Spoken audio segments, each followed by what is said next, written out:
अस्सलाम वालेकुम क्लास, कैसे हैं आप लोग? खैरियत से हैं? क्लास हमारा चैप्टर नंबर 3 स्टार्ट था फिजियोलॉजी का ब्लड। इसका आज लास्ट टॉपिक है जिसको हम inheritance of RH blood group भी कहते हैं। इसके अलावा आरएच सिस्टम भी कह सकते हैं या आरएच फैक्टर भी कह सकते हैं। ठीक है, अब इसकी डेफिनेशन देख लेते हैं। इसमें सबसे पहले क्या बात कर रहा है, these are present on the surface of RBCs. ये कहाँ पर प्रेजेंट है? आरबीसीज की सरफेस के ऊपर प्रेजेंट है, which cause agglutination on mixing blood.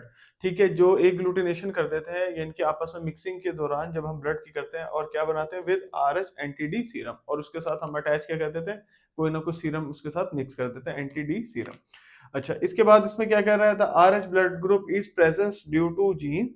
ठीक है, D which is dominant over allomorphic gene, D which is recessive. यानी कि ये इन दोनों के दरमियान जो है रिसेसिव का मकसद ही यही है कि एक तो ये आइडेंटिकल दोनों से आ रहा है और उसके अलावा होमोजाइगस है। ठीक है, और ये एक दोनों में जो है सबसे ज्यादा कॉमन नजर आ रहा है, रिसेसिव है, यानी कि इन दोनों में ये सेम अलील जो है वो नजर आ रहा है।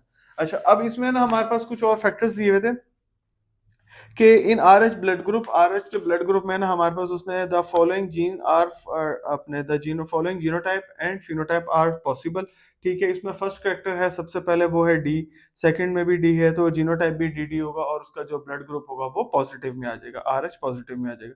अच्छा, अगर तो स्मॉल डी होंगे तो फिर आर एच नेगेटिव में होगा, अगर कैपिटल डी होंगे या स्मॉल डी और कैपिटल डी हो गए तो दोनों सूरतों में पॉजिटिव आर एच ग्रुप नजर आएगा। इन सिर्फ और सिर्फ जब दोनों डी जो है वो स्मॉल होंगे तो फिर हमारे पास जो है वो रिसेसिव में चला जाएगा, वो नेगेटिव में चला जाएगा। अच्छा, इसके अलावा possible blood group of childrens of a couple with genotype D D and D D. अच्छा, इसके अलावा उन्होंने बताया हुआ कुछ ये पॉसिबल ग्रुप बताए हुए हैं। ठीक है, फादर के मदर के साथ, ठीक है, ये डी डी ग्रुप बनाए हुए हैं और ये आर एच पॉजिटिव के साथ और आर एच नेगेटिव के साथ बनाया हुआ है। तो उसने बताया कि इसमें आर एच पॉजिटिव के चांसेस भी 50% है और आर एच नेगेटिव के चांसेस भी जो है वो हमारे पास 50% है। अच्छा, इसके अलावा इसमें एक और इसका लास्ट टॉपिक है, इसी में दिया हुआ है आर एच ट्रांसफ्यूजन रिएक्शन। अब ये बता रहा है कि इनके दोनों के जब ट्रांसफ्यूजन करते हैं, इन दोनों को मिक्स करें तो तब हमारे पास क्या सिम्टम्स आ रहे हैं।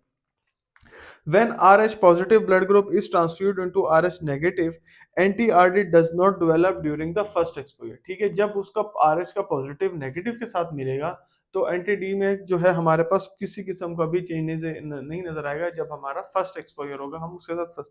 लेकिन जब सेकंड एक्सपोजर होगा, on second exposure R H positive blood group to and R H negative blood group, the individual with will produce sufficient antibodies which cause a reaction are called delayed transfusion reaction। लेकिन जब उसका second exposure होगा और positive negative के साथ करेगा तो फिर हमारे पास उसमें चांसेस हैं किस चीज के, individual will sufficient anti D bodies. तो एंटी डी बॉडीज की उसको सफिशिएंट जरूरत पड़ सकती है और ये एक टाइम पीरियड होता है 72 आवर्स के अंदर अंदर एंटी डी का जो इंजेक्शन होता है वो फीमेल को लगवाना पड़ता है। ठीक है, फॉर फर्दर जनरेशन के लिए। ठीक है, तो इसको हम क्या कह रहे हैं, डिलेड ट्रांसफ्यूजन रिएक्शन। ठीक है, this type of reactions occur in childrens of erythroblastosis fetalis. ठीक है, और ये जो है ज्यादा से ज्यादा उन में नजर आ रहा है जिन बच्चों को जो हमारे पास डिजीज है या कोई कंडीशन है इरेथ्रोब्लास्टिस फेटालिस। इसको हमने डिटेल में डिस्कस किया था, इरेथ्रोसाइट्स की सेडिमेंटेशन का। ठीक है, तो इसमें जब इन केस ये कंडीशन आ जाए तो फिर हमें ये जरूरत पड़ती है, अदरवाइज ये किस में चला जाता है, डिलेड ट्रांसफ्यूजन रेट में चला जाता है। तो क्लास ये जो था हमारे पास अल्हम्दुलिल्लाह चैप्टर नंबर 3 जो था ब्लड का, हमने बहुत डिटेल से एक एक टॉपिक को डिस्कस करके ब्लड की टाइप्स हो गई, ब्लड की कंडीशंस हो गई, ब्लड से रेलेवेंट डिजीजेज हो गई, डिक्रीज इन ब्लड से क्या डिजीज हो सकती है, ब्लड के बारे में डब्ल्यूबीसीज, लीकोसाइट्स, आरबीसीज, ठीक है, प्लेटलेट्स, अनीमिया, ये सारी चीज़ें डिस्कस कर ली। फिर ब्लड की कोagulation डिस्कस कर ली और उसके बाद ब्लड ग्रुप को हमने फिर डिटेल में डिस्कस किया और अब हमारे पास लास्ट टॉपिक था आरएस सिस्टम जो हमने आज डिस्कस कर लिया। तो क्लास ये जो था हमारे पास चैप्टर नंबर 3 जो था वो एंड हो गया। Thank you so much class.